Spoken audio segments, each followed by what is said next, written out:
السلام علیکم ورحمۃ اللہ وبرکاتہ۔ بھائی کا سوال ہے کہ ہمارے ہاں کرسچن ہیں جو مالی اعتبار سے بہت زیادہ کمزور ہیں، تو کیا اسلام یہ اجازت دیتا ہے کہ ہم ان کے ساتھ مالی معاونت وغیرہ کر سکیں یا ان کے ساتھ کوئی احسان کر سکیں؟ وعلیکم السلام ورحمۃ اللہ وبرکاتہ۔ الحمدللہ اس دنیا میں جتنے مذاہب ہیں، اسلام کو یہ امتیاز حاصل ہے کہ یہ سب سے زیادہ زبردست دین ہے، اور اس نے نہ صرف یہ کہ اپنے حقوق بیان کیے ہیں، بلکہ جو کافر ہیں، منافق ہیں،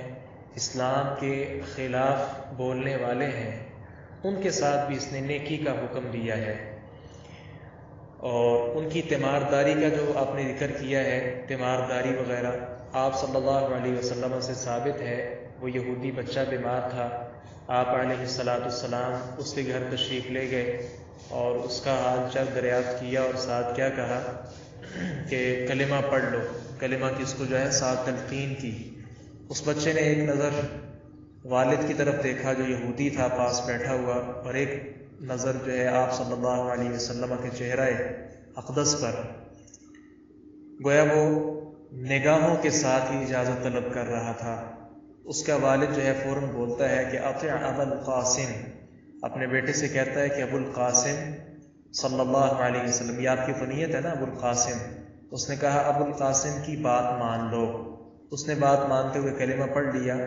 تو تھوڑی ہی دیر بعد، چند لمحوں بعد، وہ بچہ فوت ہو گیا اسی بیماری کے اندر ہی۔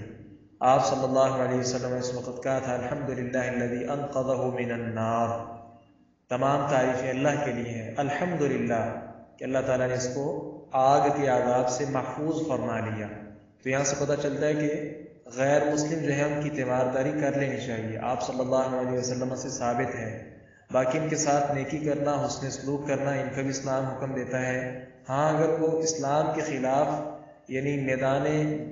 کارزار، یہ میدان مقتل میں اتر آئیں، تو پھر ان کی گردنیں اڑانا اور ان کے ساتھ زبردست قسم کا جو ہے وہ رویہ اختیار کرنا، یہ بھی قرآن مجید نے تعلیم دی ہے۔ محمد الرسول اللہ والذین معہ اشداء علی الکفار رحماء بینہم، تو یہ آپ صلی اللہ علیہ وسلم کے جو ساتھی، ان کی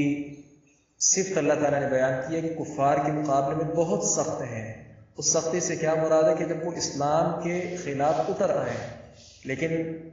جہاں قرآن یہ ہمیں سبق سکھاتا ہے، وہاں یہ بھی سبق ہے کہ جنہوں نے ہتھیار ہمارے خلاف نہیں اٹھائے، ہمیں وہ تکلیف نہیں پہنچاتے، اسلام کے خلاف بولتے نہیں ہیں، تو ایسوں کے ساتھ ہمدردی کرنا، یہ بھی اسلام نے اس کا بھی سبق دیا ہے۔ لہذا آپ ان کے ساتھ نیکی کریں، آپ انہیں پیسے دے سکتے ہیں، ٹھیک ہے، والمؤلفۃ قلوبہم، یہ تالیف قلب کے لیے اچھی چیز ہے۔ ہاں جو زکوٰۃ کا مسئلہ ہے نا، یہ زکوٰۃ کی مد میں سے انہیں پیسے نہیں دیے جائیں گے،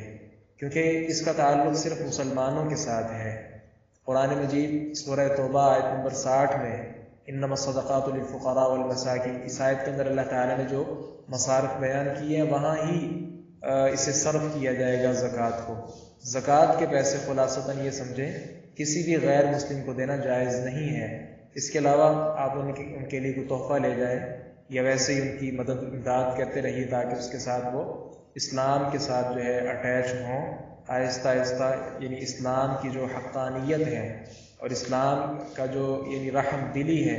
یہ ان کے اندر پیدا ہو جائے اور ان کے دل نرم ہو جائیں، اور اس وجہ سے انشاءاللہ وہ اہل اسلام کے نہ صرف یہ کہ قریب آئیں گے، بلکہ اسلام بھی قبول کر لیں گے انشاءاللہ۔